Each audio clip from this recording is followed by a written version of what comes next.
আসলে আমি যখন প্রথম খামার শুরু করেছিলাম আমার বাড়িতে ছোট্ট একটা শেড ছিল। আলহামদুলিল্লাহ আমার ছোটো বড়ো মিলে এখন 4টা শেড। আসলে এগুলো তো আর একদিনে হয় নাই। আমি জানি আমার এই প্রতিষ্ঠানের জন্য কত অগমা রাত কত পরিশ্রম করছি। যাক আল্লাহর কাছে লাখ লাখ শুক্রিয়া, আল্লাহ তাআলা আমার এই অল্প বয়সে অনেক দিছে। আসলে জীবনে সফল হতে গেলে পরিশ্রমের কোনো বিকল্প নেই। কেউ যদি সৎ পথে হালালভাবে পরিশ্রম করে সে একদিন সফল হবে ইনশাল্লাহ। যারা নতুন খামারে আসলে তারা ঠিকমতো ভ্যাকসিন করতে পারে না বা করে না, বায়োসিকিউরিটি মেনটেন করে না। খামারে বায়োসিকিউরিটি মেনটেন না করলে কিন্তু আমরা যে কোনো সময়ে রোগ অ্যাটাক করবে। আর এখানে ভ্যাকসিন না করা থাকলে তো আরও রিস্ক। তো এটার জন্য আমরা নতুন যারা খামারি প্রথমত ভ্যাকসিন করা বাচ্চাটা নেওয়ার চেষ্টা করবো, অথবা আগামীতে ভ্যাকসিন যেন সবসময় দেয়। আর হচ্ছে বায়োসিকিউরিটি মেনটেন করতে পারে। এখানে অনেকে আছে আপনার এক কোম্পানির হচ্ছে আপনার জীবাণুনাশক দিয়ে খামার স্প্রে করে বা স্প্রে করেও না। আসলে খামারকে সুস্থ রাখার জন্য আপনার হচ্ছে 3টা কোম্পানির। সুপ্রিয় দর্শক, আসসালামু আলাইকুম। আপনাদেরকে স্বাগত জানাচ্ছি নতুন একটি প্রতিবেদনে। দর্শক বন্ধুরা, আজকে আমরা চলে এসেছি কুমিল্লার চান্দিনায় মেন রোডের ঠিক পাশেই একটি টাইগার মুরগি এবং ফার্মি মুরগির সমন্বিত খামারে চলে এসেছি। এই খামারের উদ্যোক্তা হচ্ছেন শাওন ভাই, যিনি পড়াশোনার পাশাপাশি গড়ে তুলেছিলেন বেশ চমৎকার একটি মুরগির খামার। তিনি প্রথম তার বাড়িতে ছোট্ট একটি শেড দিয়ে মুরগির খামারের পথ চলা শুরু করেছিলেন। বর্তমানে তার এখানে বেশ অনেক মুরগি রয়েছে, টাইগার মুরগি আছে, পাশাপাশি ফার্মি আছে। প্রতি মাসেই তারা প্রায় 8 থেকে 10,000 মুরগির বাচ্চা উৎপাদন করে থাকে। আজকের পর্বে আমরা দেখাবো সেই তরুণ উদ্যোক্তা শাওন ভাইয়ের টাইগার মুরগি পালনের সফলতার গল্প। আশা করছি পুরোটা আয়োজন জুড়ে পাশেই থাকবেন। আসসালামু আলাইকুম শাওন ভাই। ওয়ালাইকুম আসসালাম ভাই, কেমন আছেন? আছি আলহামদুলিল্লাহ ভালো। আপনি ভালো আছেন? আলহামদুলিল্লাহ, আমি অনেক ভালো আছি। আরও ভালো লাগছে আপনার টাইগার মুরগির খামারে এসে। কিন্তু শাওন ভাই, আপনি তো ফার্মি মুরগি পালন করতেন যে আমরা জানতাম, কিন্তু এখন দেখছি যে টাইগার মুরগির প্যারেন্টসও রয়েছে। হ্যাঁ, আসলে ফার্মির পাশাপাশি টাইগারের অনেক চাহিদা আছে, সেই জন্য আমরা ফার্মির পাশাপাশি টাইগারের প্যারেন্টসও করছি। আচ্ছা, বাংলাদেশে কিন্তু ব্যাপক জনপ্রিয় টাইগার মুরগি। আপনি টাইগার মুরগি পালন করার প্রধান কারণ কি? আসলে টাইগার মুরগির হচ্ছে আপনার প্রথমত যেই কারণটা, এটা হচ্ছে রোগ প্রতিরোধ ক্ষমতা অনেক ভালো। আপনার 40 থেকে 42 দিনে কেজি আসবে। আর অন্যান্য মুরগির চাইতে এটা দ্রুত ওজন আসে। আর কেউ চাইলে হচ্ছে আপনার 4 থেকে 5 কেজি পর্যন্ত করতে পারে। আমাদের খামারে এখন বর্তমানে লেয়ার 1 খাইতেছে, তাও আমাদের মোরগ 3.5 থেকে 4 কেজির মধ্যে রাখছি। ব্রিডিংয়ের জন্য ওয়েটটা একটু কম রাখছি, আমরা চাইলে আর একটু বেশি করতে পারতাম ওয়েটটা। আচ্ছা, এগুলো অরিজিনাল টাইগার মুরগি, আমি বুঝবো কিভাবে? আসলে আমাদের দেশে সবচেয়ে বেশি মানে খামারের প্রতারণার শিকার হয় টাইগার মুরগি নিয়ে। অনেকে বলে টাইগার বলে দিয়ে দেয় কালার বার্ড, বলে টাইগার দিয়ে দেয় সোনালি। হ্যাঁ, এটার জন্য আসলে আমি মনে করি এই প্রতারণার শিকার হওয়ার পেছনে খামারেরই দায়ী। কারণ যেখানে আমরা অরিজিনাল টাইগারের 0 বাচ্চাটা 60 টাকা 65 টাকা বিক্রি করি, এখানে অনেকে আছে 5 টাকা 10 টাকা কমের জন্য থার্ড পার্সন, মানে যাদের কোনো প্যারেন্টস নাই, যাদের নিজস্ব কোনো হ্যাচারি নাই, তাদের থেকে বাচ্চা নেয়। তো তাদের থেকে বাচ্চা নিলে যখন আপনি মুরগিটা পাললেন, দেখলেন সোনালিও বা কালার বার্ড, তখন কিন্তু তাদেরকে ধরার কোনো সিস্টেম থাকে না।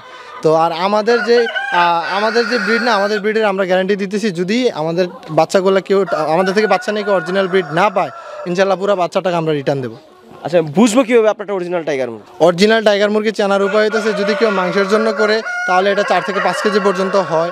আর যদি কেউ প্যারেন্টস হিসেবে করে তাহলে 3.5 থেকে 4 কেজির মধ্যে মুরগগুলোর ওয়েট রাখার আগে আর কি। এদের ওজনটা অনেক বেশি আসবে। জি জি জি। আচ্ছা, আমরা আপনার যে প্যারেন্টস দেখতে পাচ্ছি, এই প্যারেন্টসের বয়স কত মাস? আমাদের প্যারেন্টসের বয়স আজকে 9 মাস শেষে 10 মাস পড়ছে আর কি। 10 মাস পড়ছে। কত মাস যাবত ডিম পাচ্ছেন? এটা আপনার আমি 4 মাস থেকে 3 মাস 28 দিন থেকে প্রথম ডিম পাইছি।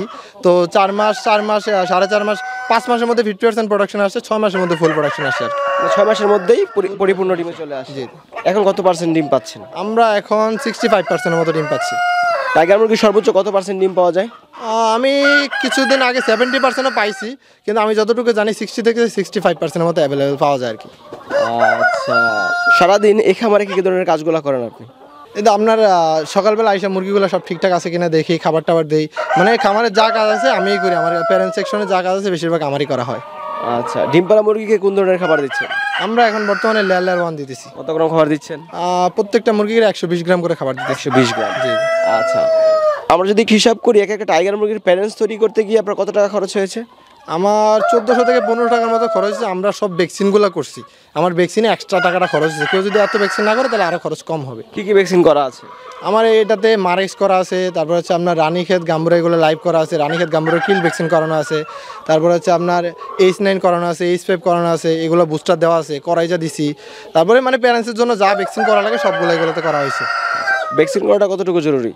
ভ্যাকসিন করাটা আসলে অনেক গুরুত্বপূর্ণ, কারণ প্রতিটা মুরগির রোগ প্রতিরোধ ক্ষমতা অনেক ভালো। যদি ভ্যাকসিন করানো থাকে। ভ্যাকসিন করানো থাকলে সবসময় খামার রিস্কের উপরে থাকে আর কি। ভ্যাকসিন অবশ্যই করতে হবে। হ্যাঁ, অবশ্যই করতে হবে। আচ্ছা, যেহেতু আপনি আগে ফার্মি মুরগি পালন করতেন, বেশ অভিজ্ঞতা রয়েছে আপনার জি মুরগি পালনের দিক জি। দিয়ে। আচ্ছা, আপনার ছোট্ট একটি খামার ছিল, এখন কিন্তু বিশাল বড় একটি প্রজেক্ট আপনি দিয়েছেন। কখন কি চিন্তা করেছিলেন যে এত বড় একটি প্রজেক্ট দিবেন আপনি? আসলে আমি যখন প্রথম খামার শুরু করেছিলাম আমার বাড়িতে ছোট্ট একটা শেড ছিল। আলহামদুলিল্লাহ আমার ছোটো বড়ো মিলে এখন 4টা শেড। আসলে এগুলো তো আর একদিনে হয় নাই। আমি জানি আমার এই প্রতিষ্ঠানের জন্য কত অগমা রাত কত পরিশ্রম করছি। যাক, আল্লাহর কাছে লাখ লাখ শুক্রিয়া, আল্লাহ তাআলা আমার এই অল্প বয়সে অনেক দিছে। আসলে জীবনে সফল হতে গেলে পরিশ্রমের কোনো বিকল্প নেই। কেউ যদি সৎ পথে হালালভাবে পরিশ্রম করে সে একদিন একদিন সফল হবে ইনশাল্লাহ। আচ্ছা, আপনি এখান থেকে কি বিক্রি করছেন? ডিম বিক্রি হচ্ছে নাকি বাচ্চা বিক্রি হচ্ছে? না, আমরা এখান থেকে আপনার বাচ্চা বিক্রি করতেছি, জিরো বাচ্চা, ব্রুডিং কমপ্লিট বাচ্চা, বাচ্চা বিক্রি করতেছি, ডিম বিক্রি করতেছি না। আচ্ছা, এই যে এত টাকা বিনিয়োগ করেছেন খামারে, রিস্ক মনে হয়নি? আসলে ভাই রিস্ক না নিলে জীবনে সফল হওয়া যায় না। রিস্ক নিতেই হবে। জি জি। অনেক নতুন উদ্যোক্তারা জানতে চায় তারা কোন বয়সের টাইগার মুরগি নিয়ে খামার করবে। আসলে যারা একদম নতুন তাদের জন্য জিরো বাচ্চা নেওয়ার চেয়ে ব্রুডিং করা বাচ্চাটা নিলেই ভালো। কারণ মুরগির পুরো ভবিষ্যৎকাল ব্রুডিংয়ের উপর নির্ভর করে। ব্রুডিং যদি ভালো হয় মুরগিটার ওয়েট ভালো আসে, ব্রুডিং যদি ভালো হয় মুরগিটার রোগ প্রতিরোধ ক্ষমতা ভালো থাকে, ব্রুডিং ভালো হলে মুরগি থেকে একটা ভালো ডিম প্রোডাকশন পাওয়া যায়। তো এই জন্য যারা একদম নতুন ব্রুডিং সম্পর্কে কোনো ধারণা নেই তারা আসলে জিরো বাচ্চা নেওয়ার চেয়ে ব্রুডিং করা বাচ্চা নিলে ভালো। আর এখানে ব্রুডিং করা বাচ্চা নিলে খামারের জন্য একটা সুবিধা হয় কি, আমরা আপনার 8 থেকে 10 দিন বয়সে একটা ভ্যাকসিন দিয়ে দেয়। এটা হচ্ছে স্কোয়ার কোম্পানির গাম্বু পেস্ট ভ্যাকসিন।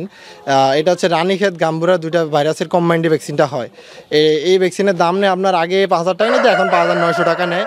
আর আমাদের কিল ভ্যাকসিন দেওয়া খরচ 15 টাকার মতো, মানে টোটালি 7,500 টাকা খরচ হয় এই কিল ভ্যাকসিন দেওয়াতে। এই ভ্যাকসিনটা দিলে আসলে রানীক্ষেত গাম্বুরা আসার চান্স অনেকটাই কমে যায়। আমি অনেক খামারিয়ে দেখছি ভাই, আপনার 50টা 100টা মুরগিতে খামার শুরু করছে, তো রানীক্ষেত গাম্বুরা এসে অনেকের অর্ধেক মুরগি মারা গেছে, অনেকে সব মুরগি মারা গেছে।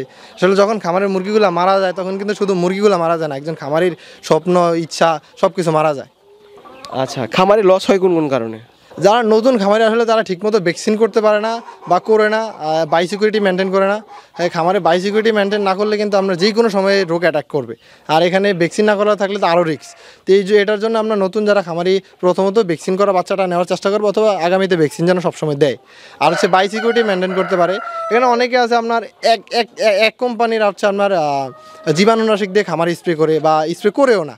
আসলে খামারকে সুস্থ রাখার জন্য আপনার হচ্ছে তিনটা কোম্পানির 3টা জীবাণুনাশক দিয়ে একদিন চেঞ্জ করে স্প্রে করলে খামারে মানে যত ধরনের ভাইরাস আছে সবগুলোই মারা যায়।